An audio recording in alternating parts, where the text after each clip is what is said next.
कि दुनिया से अगर हम प्रेम करेंगे तो हम तो पूरे दुनियादार ही बन जाएंगे। यानी दुनिया का जो प्रेम है हमको संसार के स्तर पर ही लाएगा, लेकिन अगर हम परमात्मा से प्रेम करेंगे ना तो हम परमात्मा के स्तर तक जाएंगे, यानी हम भी परमात्मा का ही रूप बन जाएंगे।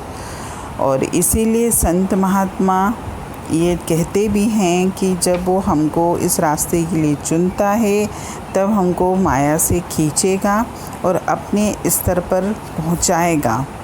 यानी हमको कोई ना कोई साधन, कोई ना कोई ऐसा रास्ता देगा ताकि हम उससे जुड़ सकें।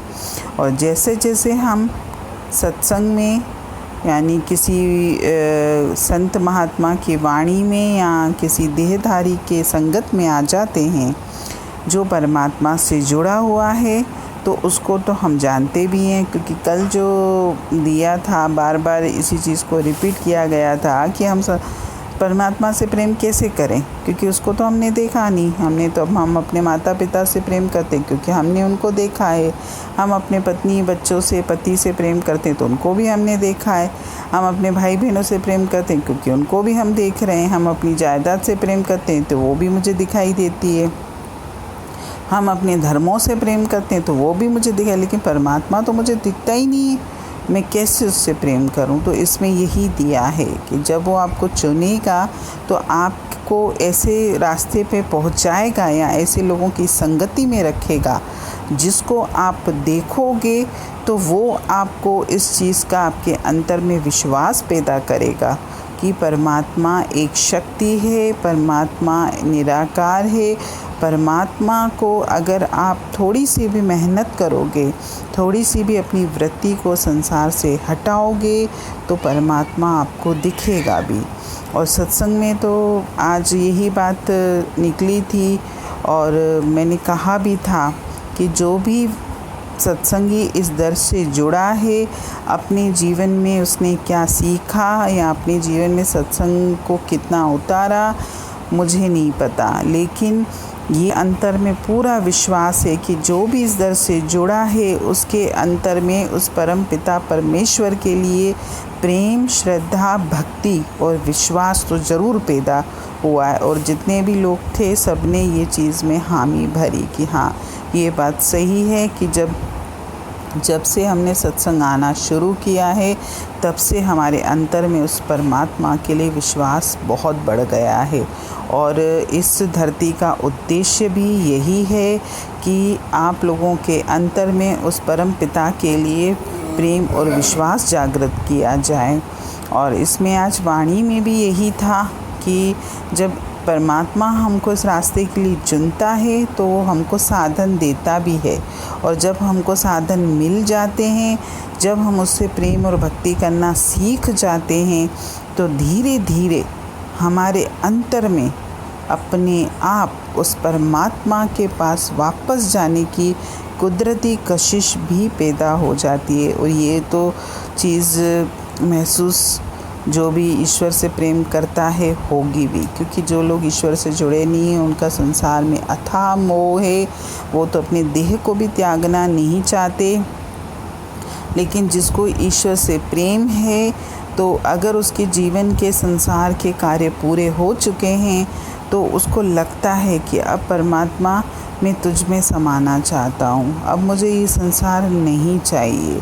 लेकिन ये भी कशिश जो पैदा होती है, क्योंकि सत्संग में आने से पहले हम मौत के नाम से डरते थे, लेकिन जैसे जैसे इस रास्ते पे हमने बढ़ना शुरू किया तो अब हमको ऐसे लगता है कि मौत तो जीवन का सत्य है, सबको आना है। अब उतना डर नहीं लगता जितना पहले डर लगता था।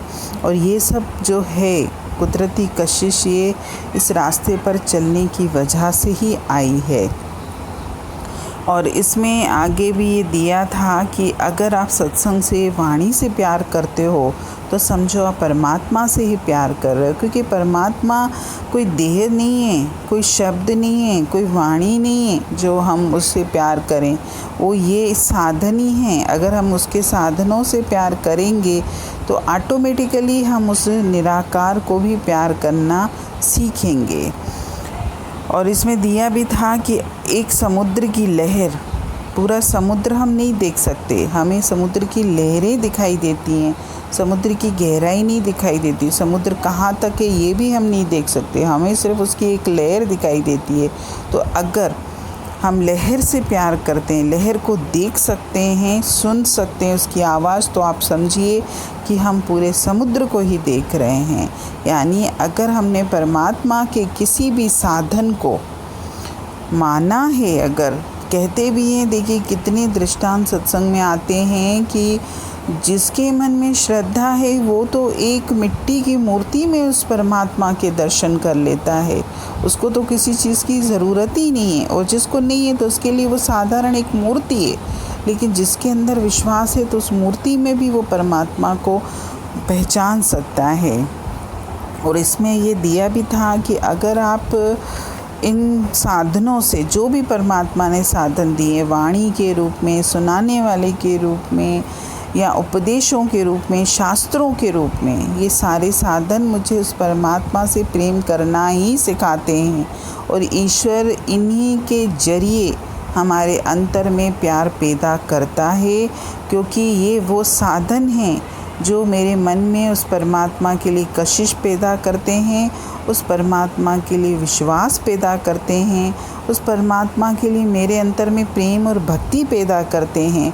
और धीरे धीरे ये हमको संसार के भोगों से, इंद्रियों के भोगों से हटाकर उस परमात्मा के नाम से जोड़ भी देते हैं। बशर्ते ये है कि जो भी साधन मेरे पास आ रहा है उस पर मुझे विश्वास हो। अगर विश्वास नहीं है तो फिर उसका कोई अर्थ भी नहीं है और ना ही उसका कोई फ़ायदा मिलेगा।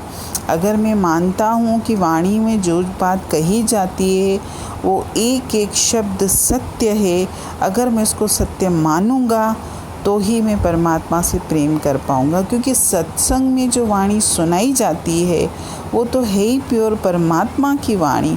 परमात्मा खुद तो आके सुनाएगा नहीं, ये किसी न किसी को वो प्रेरणा देता है कि ये उसकी वाणी सुनाता है। लेकिन ये है कि अगर हमारी नज़र उस देह पे जाएगी कि ये देह वाला व्यक्ति सुना रहा है, तो आप उस देह से ही प्यार करोगे और उसी की वाणी मानोगे। लेकिन मेरे को ना तो देहों से कोई मतलब है, कौन वाणी सुना रहा है मुझे उससे कोई मतलब नहीं है, वाणी में क्या मैं सुन रहा हूँ वो मुझे ध्यान देना है। वाणी सुनाने वाले पे ध्यान नहीं देना कि वाणी सुनाने वाला कौन है। अगर मैं वाणी से जुड़ूँगा, मैं वाणी से प्रेम करूँगा, तो मैं अपने आप ही मेरे अंतर में उस परमात्मा के लिए भी प्रेम आए।